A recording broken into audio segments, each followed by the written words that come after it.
Would I be the a-hole if I kept my father's money instead of giving it to his wife? Original post. After my parents got divorced, my dad started dating Betty. Everything started okay, but Betty became jealous when my dad spent time with me. She was never abusive, just passive-aggressive and saved her worst comments for when he wasn't around.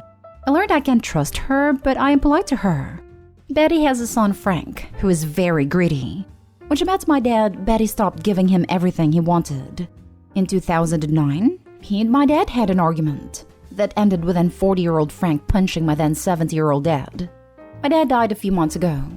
The will was joint, so the estate goes to Betty, and once she dies, what's left will be divided between me, my brother Alan, and Frank. It's unlikely me or Alan will see any of it, because Frank will drain her until there's nothing left, which has already started. They got married in 1996, and in 2006, Dad changed the beneficiary on his IRA to only me. It's not part of the estate. She is very nervous about the IRA. My dad was fairly wealthy, so between his estate, her retirement accounts, and then selling their house for almost $1 million, she is not going to starve, but she is still nervous. Alan called me with all this info because the estate lawyer is sending me a letter about it. Betty told him not to tell me anything, but he felt he had to. Haven't gotten the letter yet, but they're maybe setting up a trust that she'll want me to sign the IRA into. I expect a guilt trip about doing the right thing and following his wishes. But the reason they had a joint will is because they couldn't agree on any other kind of split, as my dad didn't like Frank, and Betty doesn't like me. If I thought my dad had dementia, I might believe the IRA was missed, but he was very meticulous. It feels like making me beneficiary was his way of providing for me, knowing this would happen. It does not make financial sense for me to give the money to the estate and end up with 25% of whatever pittance is left, when I could have 50% of whatever is in the IRA now. I would split it with Alan. My other reason for not wanting to share is that I'm currently pregnant, and having this money would make being a stay-at-home mom easier, and baby would get a jump start on her college fund. Would I be the a-hole if I didn't give this money back to the estate and share it with my brother? I might be the butt phase because while I want to be ethical, I'm having some schadenfreude over being in control after she's treated me poorly for 30 years. I also don't need the money, but she doesn't either. So, other info. I don't know why she wouldn't call me directly. Either the lawyer said not to, or this is another example of her not treating me as an adult. My brother is my half-brother. He was estranged and came back into our lives in 2008. I feel like he would have been on the IRA too. After my brother came back into our lives, but before he had changed his will, my dad always had asked me to be fair with him, so I would give him his share. Now for the top comments before reading the first update. Not stay home. Your father changed it years ago. He wanted you to have that money. She has stuff left from him. Split it with your brother and live happily ever after. You don't owe her anything. But her trying to hide info from you gives off so many red flags. Actually, it very well could be illegal to sign it over to the will.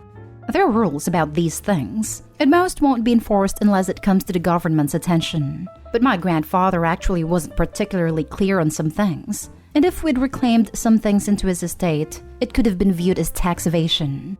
Now, a good executor should know this, but greed makes people do dumb things sometimes. Under no circumstances sign the IRA into a trust. It was intended by your father to go directly to you and for Ellen. My dad always had asked me to be fair with him. If he had wanted it to go to Betty and her brat, he would have changed the beneficiary. That money was intended for you and your baby. I hope he/she is born healthy and happy. Long life and happiness to you both. Not stay home. The will was joint, so the estate goes to Betty, and once she dies, what's left will be divided between me, my brother Alan, and Frank. Unless your father was very careful in how he legally arranged things, there will be nothing stopping Betty from changing her will and leaving it all to Frank. It happens far too often. That might be why your father decided to leave the IRA to you, because otherwise you may get nothing. Yeah, my internet research without having the will in front of me or a law degree has been giving me differing opinions in what she could do with it. It all depends on how it's written, but I really don't see her wanting to leave me with anything, judging by past behavior patterns. Not stay home. Keep the money. Your father did this for a reason. Now for the first update. I got my mystery letter. It was pretty much what I expected.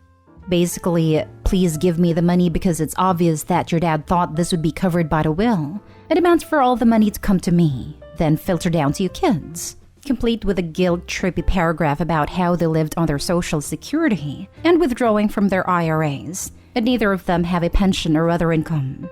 And I quote, "Only what we had saved over the years." There's also a line about how you can see that there is a large value to the items gifted to you and Ellen, which I'm not going to argue with exactly, except that I sincerely wonder if she thinks I'm an idiot and doesn't realize I know how to add. She just sold their house for almost $1 million. Or that I don't know what the apartment in Italy is worth, about $350,000.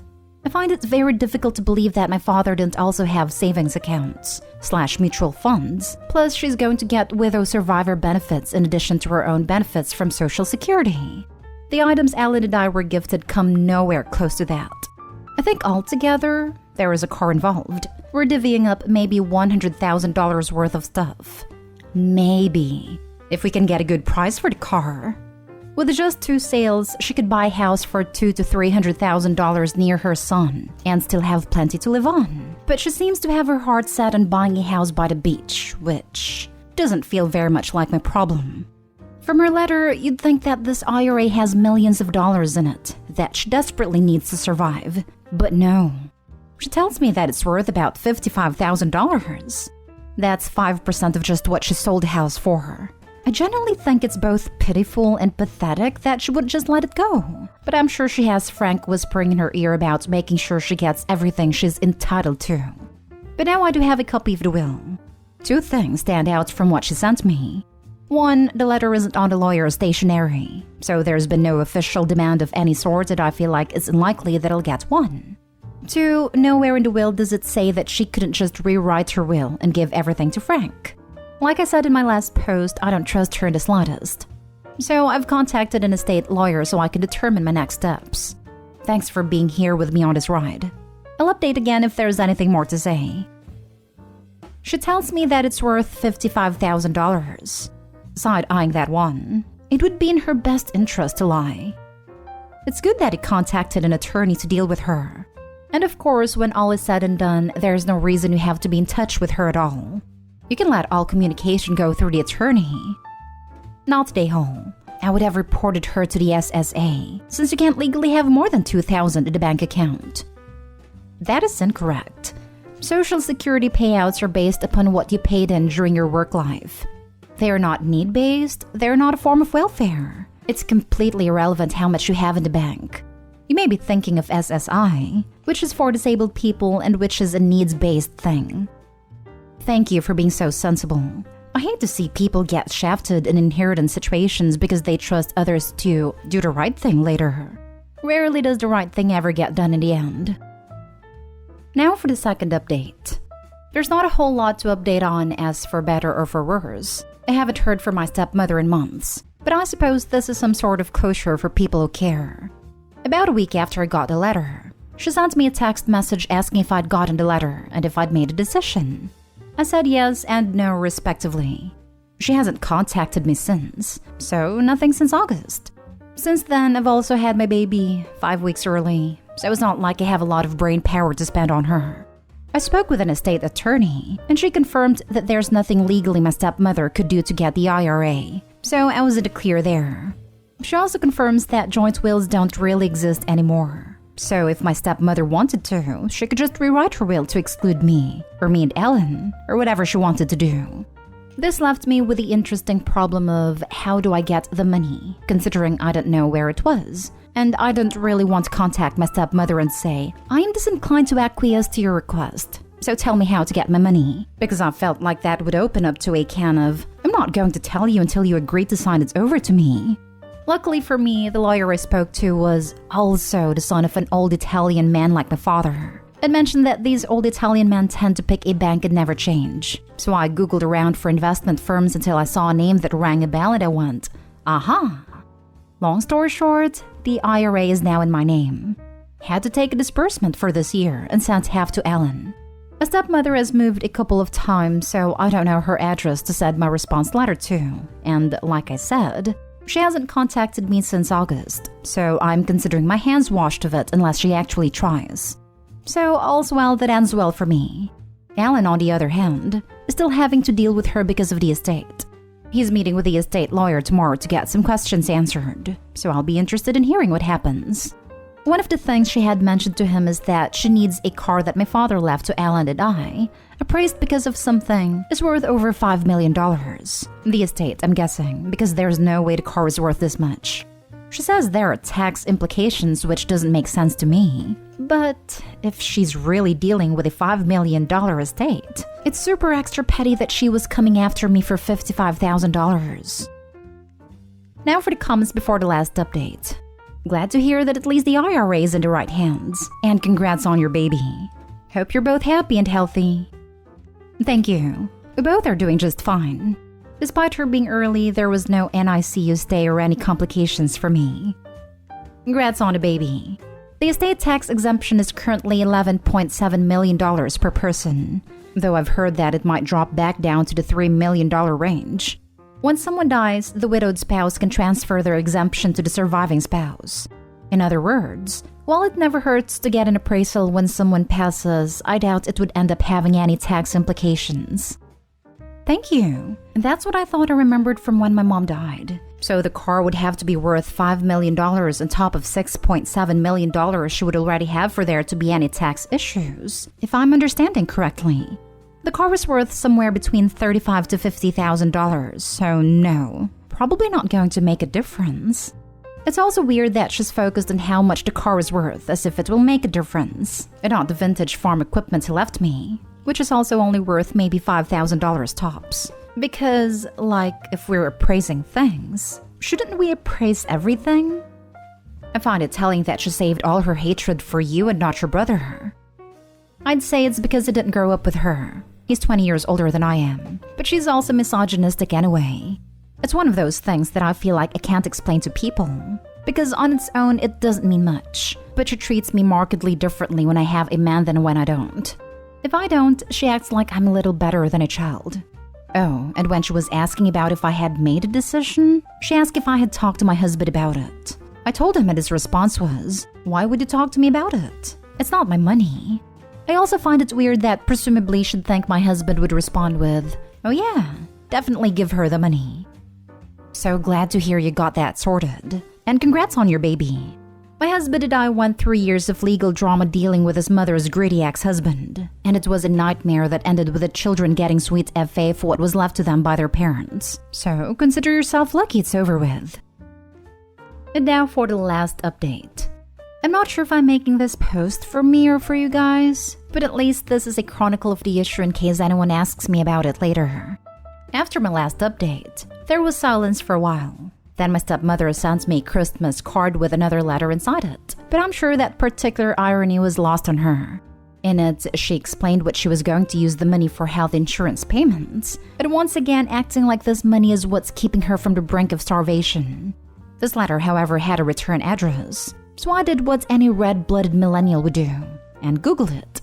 One visit to the Country Deed website later confirmed for me that she has bought a beach house. Well, it's not on a beach. It's in a beach town, being purposefully vague here, for $745,000. She ended the letter by saying that she had talked to my cousin who told her that I saw the money as being able to continue my father's memory, and what she felt I should accept. Her books, photo albums, etc. because those are my father's memory. But that she'll discard them if she didn't hear from me by the end of the year, because it just proves I'm all about the money and nothing else. I'm sure the irony of me being all about the money while offering to replace it with material things while really wanting me to give her money is also lost on her. Also, the attempting to sell me memories was a nice touch. As I finally had an address to respond to, I wrote what my BFF described as the most polite bridge burning ever and sent it off before her deadline. She called yesterday, which I did not answer. She left a message saying that she just received my letter that day. I know the USPS sucks right now, but almost 2 weeks for a letter? And to call her back so she could clear some things up. Her tone was very hostile, so I'm disinclined to call her back. Honestly, I don't really want to hear what she has to say, and I'm not sure why she would think I would. Like, there's really nothing she could say that would convince me to give her the money. And she'll probably just yell at me like I'm the kid she still thinks I am. Hopefully this doesn't escalate. And if it does, I'll update. Block her from your phone, email, and social media and get on with your life. There was nothing she can do to you legally, so just ghost her. I'm sorry your father married such a miserable witch. Let her treat his kids so terribly. What an a-hole. This is what I'm leaning toward, but I can't lie and say it doesn't give me a sort of sick sense of satisfaction from her attempts to contact me. My BFF thinks she's a narcissist, and I imagine my lack of contact infuriates her. I spent a really long time not trying to rile her up for my dad's sake, but he's gone now, so I feel less inclined to bow to her whims. What is there to clear up? Lol. Her debts. Ha ha ha. Nothing else. Honestly, I would be compelled to call her in order to hear what she wants to clear up. Your father made a very specific decision about his IRA after he was married to this woman. As I think she has no legal claim to the money. Aren't you curious to hear what more she possibly thinks there is to discuss? It's a bad idea to engage this level of crazy. I'm curious about what your letter said. I tell her that you better lose your number or you will try to lay claim to her beach house. Obviously can't do that, but maybe the threat with the knowledge that you got her money-grabbing number will get her to crawl back in her hole.